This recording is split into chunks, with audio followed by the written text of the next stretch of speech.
Two people walk into the same building. One is wearing head-to-toe designer. The logo is visible from 20 feet away. The bag alone cost $4,000. The shoes are recognizable. The belt buckle screams status.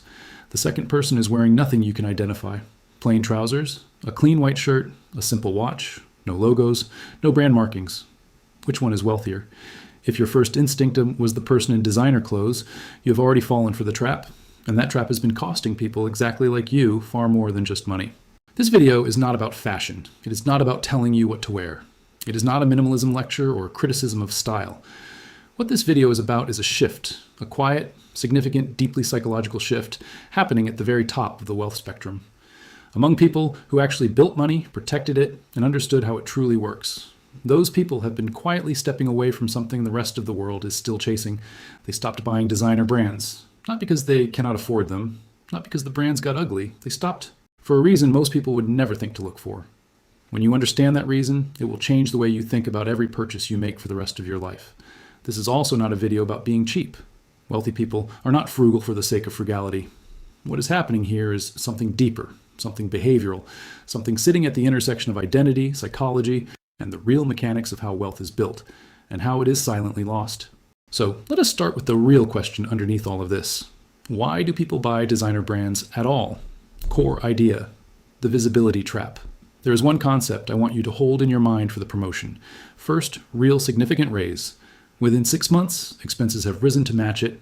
New car payments, a nicer apartment, better clothes, more expensive dinners.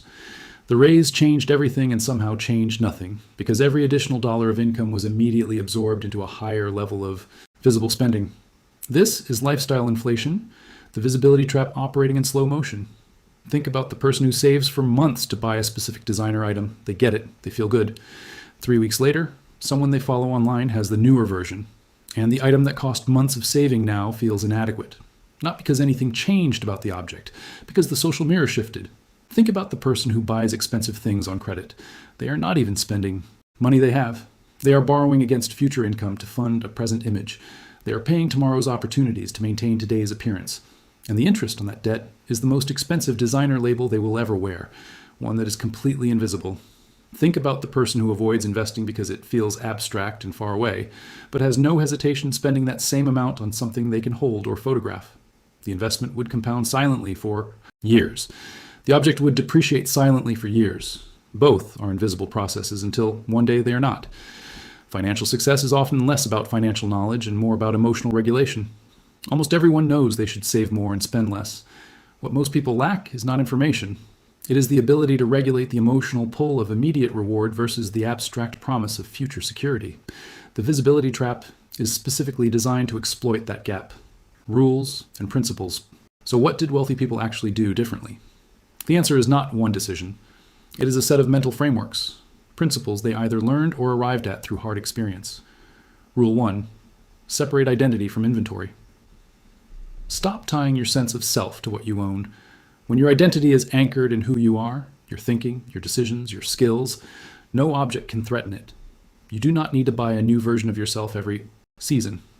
Before any significant purchase, ask honestly, am I buying this because it adds real value to my life, or because of what it says about me to others?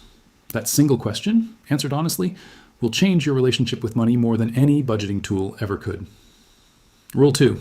Calculate the real price, not the tag price. Before spending significant money on anything that depreciates, run the second calculation, not just the sticker price, the opportunity cost. What could this money have become? That is a fundamentally different calculation from can I afford this? And it is the one wealthy people actually make. Rule 3. Understand the difference between looking wealthy and building wealth. One spends money to impress others. The other uses money to create freedom. These are not variations of the same goal. They are opposing strategies. Every dollar spent performing wealth is a dollar not working toward actual wealth. The performance is expensive. The reality is built through quiet discipline. Rule 4. Recognize the maintenance trap inside expensive purchases. A designer bag often triggers an entire chain of subsequent purchases. The matching wallet, the shoes, the outfit. This is not accidental product design. It is deliberate ecosystem design. The first purchase is the entry point. Everything else follows. When you buy into a brand, you are not making one purchase. You are joining a subscription you never consciously signed up for. Rule 5. Shift the status signal. The richest person in the room is often no longer the one wearing the biggest logo. It is the person who does not need to prove anything. The quiet luxury trend, also known as stealth wealth, emphasizes understated elegance, quality materials, and timeless design over visible branding. This is not just a fashion shift. It is a psychological one. The new status signal among genuinely wealthy people is not visibility. It is absence. That kind of confidence cannot be purchased. It can only be built. Rule 6. Build assets, not appearances.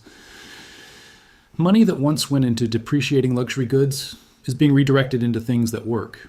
Real estate, index funds, business equity, skills. These assets do not make you look richer in the short term, but they make you actually richer in the long term. And that is the only kind of wealth that matters when no one is watching. Rule 7. Understand that the brand is the customer. When you buy a luxury brand, you are not the customer in the transaction that matters most. You are the billboard.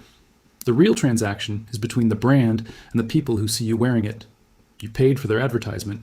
The brand collects the value. Wealthy people figured this out and stopped being unpaid brand ambassadors. They started allocating money in ways that made them the beneficiary of the transaction, not the medium. Rule 8. Never let your spending outpace your self-knowledge. Most people do not know why they spend. They feel an impulse, act on it, and rationalize it afterward. Real financial intelligence begins with self-awareness, knowing whether you are spending to fill a genuine need, regulate an emotion, or manage social pressure. That knowledge, applied consistently, was worth more than any investment strategy. Because if you do not understand the internal mechanics of your decisions, you will keep making the same mistakes with larger amounts of money. Numbers and reality, check. Let us talk numbers. Clear, simple, uncomfortable numbers. 50 million luxury consumers exited the market between 2022 and 2024, according to Bain & Company. That is not a rounding error. That is a mass behavioral shift. Between January and April 2025, the mean consideration score for 8 major luxury brands, including Gucci, Louis Vuitton, Dior, and Burberry, fell from 10.1% to 7.6%, a drop of nearly 25% in under 4 months. Bain projects the personal luxury market to contract between 2 and 5% in 2025. Interbrand's Best Global Brands 2025 report shows that combined valuations of the top 13 personal luxury brands fell 5%, from $263 billion to $249 billion. Just 2 years earlier, luxury was one of their fastest growing segments, up 6%. Now it ranks among the weakest. A Chanel bag that cost $5,800 in 2019 cost nearly $12,000 in 2024, more than double in 5 years, for a product whose underlying cost of production did not come close to doubling. The brand raised the price, the product did not improve, the customer paid the difference. Now look at the other side of that equation. If you took that same $12,000 and invested it at a conservative 8% annual return, in 10 years it becomes approximately $25,900. In 20 years, approximately $55,900. In 30 years, approximately $120,000. The bag will be worth somewhere between a few hundred and a few $1,000s in that same 30-year period, if it has survived at all. A 25-year-old investing $300 monthly at 7% annual returns will have more money at 65 than someone who starts at 35 investing $1,000 monthly. The earlier investor puts in less total money and ends up with more. That is the compounding effect operating over time. And every month that money is flowing into depreciating objects instead of compounding assets is a month of that time permanently lost.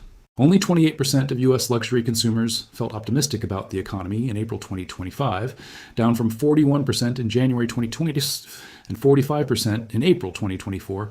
The sentiment shift is real. But the people who benefit most from it are not the ones forced out by rising prices. They're the ones who stepped back by choice years earlier, because they understood what the numbers were actually telling them. Let us look at 2 people, not as a story, as a direct comparison over the same period of time. Person A earns a solid income. As that income grows, so does the visibility of their lifestyle. Designer items purchased regularly, not extravagantly, but consistently. A bag at one milestone, a watch at another, the right restaurants, the right wardrobe. To the outside world, they look successful, and they are successful. They work hard. They are not irresponsible. They are caught in the visibility trap, which is not a character flaw. It is a pattern most people are never taught to recognize. Over 10 years, Person A spends a conservative $2,000 per month on visible lifestyle maintenance. That is $240,000 that moved through their hands and settled largely into things that depreciated. Person B earns roughly the same income. They make deliberate quality purchases, but spend nothing to signal anything. Their wardrobe does not advertise a brand. Their car is functional, not aspirational. They invest $1,500 per month consistently at an average 8% annual return. At the end of 10 years, Person B's portfolio is worth approximately $275,000, not counting any additional compounding growth beyond that point.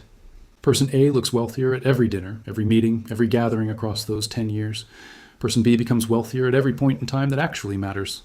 The gap between appearance and reality, sustained over a decade, is the difference between a portfolio and a closet. That is not a judgment, that is arithmetic. Future projection.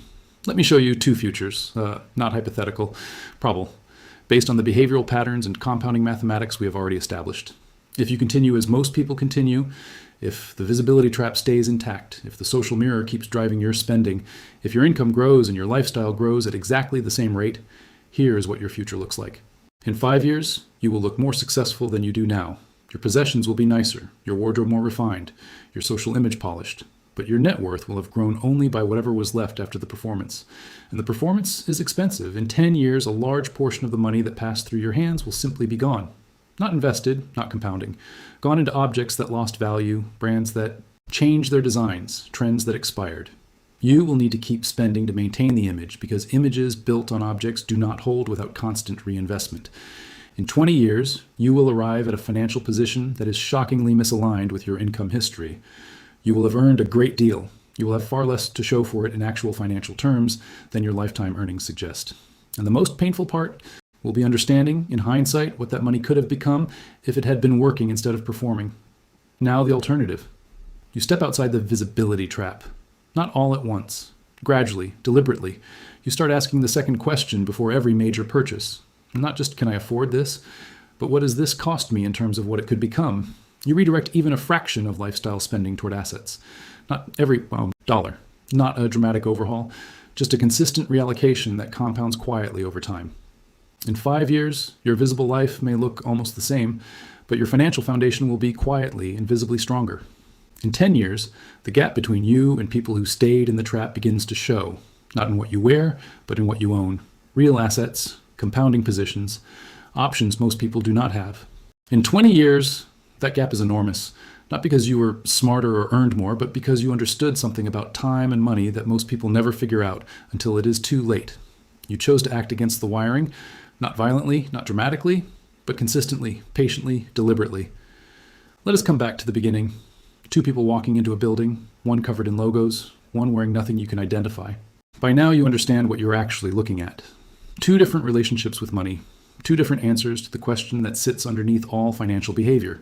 Do you want people to think you have made it, or do you want to actually make it? The wealthiest people are changing how they spend money. They are walking away from the very brands they once dreamed about. Not because they cannot afford luxury anymore, because they started thinking like investors. That is the shift. That is the real story beneath the market statistics, the collapsing brand valuations, and the 50 million consumers who quietly left. It is not a market correction. It is a mindset correction. A growing number of people who reached real wealth and looked back at what got them there, and realized it was never the bag, never the watch, never the logo. It was the decision, made repeatedly and quietly, to let their money build rather than perform. What this comes down to, at its most fundamental level, is a question of identity. Who are you when nobody is watching? Who are you when the audience disappears and there is no room left to impress? Because that version of you, the one that exists when the logo is removed and the filter is down, that is the version making your financial decisions. And if that version is still trying to prove something, still measuring worth through objects, still seeking validation through visibility, then the visibility trap still has you. The exit is not dramatic. It is quiet. It is a gradual reorientation of what you value and why. It is the slow, unspectacular, deeply powerful decision to let your money build what your image was always pretending to be. Genuine wealth has never announced itself. It has never needed a logo. It has never depended on anyone else's recognition to exist. The people who truly understand money have always known that the quietest person in the room is often the freest. Not because they have the most, but because they stop needing to show it. The richest thing you can do is be unrecognizable.